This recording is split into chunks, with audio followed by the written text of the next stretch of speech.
for a long time. Yeah. But I mentioned the report from Iron Mountain, which many people say is just science fiction. It's not science fiction because that material, the same material, was handed to me in a meeting in Tucson, Arizona in the 1980s. Directly? Yeah, directly in a meeting, yes. A government meeting that I went to. Uh-huh. Yeah. You read it. It was a surprise to me because I didn't know what the nature of the meeting was. But we were flown to Tucson, Arizona, and stayed at a hotel room, and then we got together. And at the end of the first meeting, they handed out the report from Iron Mountain, but not in book form, but in paper format. And that's where I first learned of the plans from the Rand Corporation. You are one of the first person I know that confirms the Iron Mountain inform. It is. It may. I don't have the paperwork anymore, but it was almost. Close or almost exactly the same thing as in the book that's now in print again. So for you, the swine flu epidemic is just part of this plan? I can't say epidemics are natural things. They're natural epidemics, of course, you know. But in my opinion, the swine flu is, in this case, this is a dangerous thing, but it's my opinion only. My preparation is to take vitamin D3, letter D3. What's that? What's that? A vitamin. Vitamin. Okay. Vitamin D3, 2,000 IU, 2,000 international units every day, or 5,000.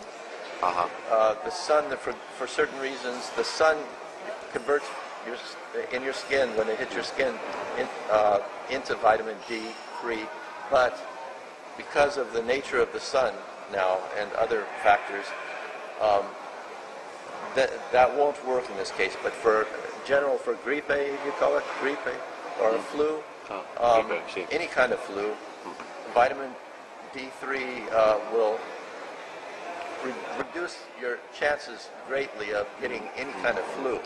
Okay, so I recommend that as a supplement for other reasons too that have nothing to do with flu. And the vaccine, do you recommend to I will people not to take put the vaccine, no. and I told my family members not to as well. I told them 2 years ago, 3 years ago, not to do this. On the Project Camelot site, there's some documentation, I believe, that was from long ago that I talked about the flu, and this was before anything came in the news. So I knew this in advance. You know that the American people, they are telling, there are some information, some gossips saying that the government is going to make it obligatory. Make it obligatory to the people to put it, you know? Yeah, this of course is the plan, is to make it obligatory with heavy penalties and fines, you know. But I still won't take it. I will not take the vaccine, especially if it's forced, and I don't take flu vaccines anyway. Do you think that the secret government has already contact with other extraterrestrial beings, such as the Cetareticulian reptilians, on this kind of stuff? I don't. When people talk about a secret government, first of all, I'd like to mention that the governments, like when we talk about the level of the president or the royal family or such, they don't have access to this information or knowledge, as far as I know. And this is what this is what my experience has been, is they only can go through certain levels of security, and then the rest for touring, you know, for this is what we have, you know, and this and that. But so they're not aware of what's happening off-world, you know. Yeah. They have no communication with these people. So when you ask about secret government, I need to know what you mean by secret government. Who has the power? Kissinger, Rockefeller? Who is in charge? You have power. You're in charge of running the interview, and then so it's different levels of power and strength of power. I mean, and in each person. So you don't believe this is well centralized in 3 persons, something like that?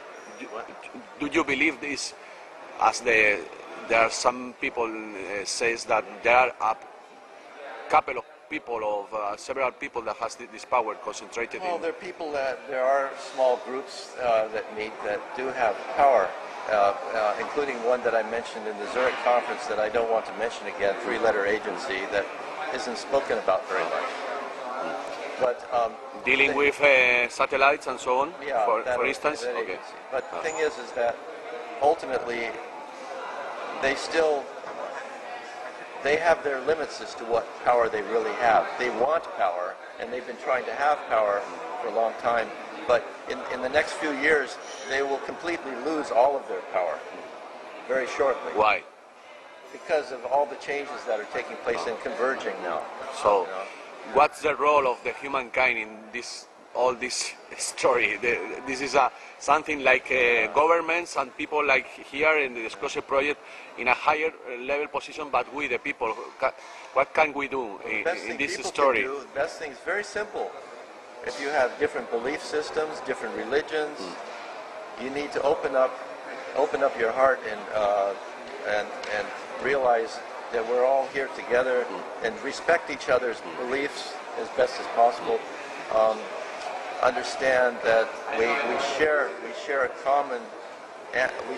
common ancestry, not just here, but our whole galaxy. Yeah. Our galaxy, we have a common Galactic consciousness. It's the galaxy, not the universe, but the galaxy. But right now we need to just focus on what happens here on the planet and help each other and stop fighting over my God and your God. You know, it doesn't make any difference. You know? But do you think some pressure in the streets by the people, but the common people, could be a pressure to the government in order to disclose the information? If you want to do something, do it in a non-violent way. Yeah, of course. If you have anger, that will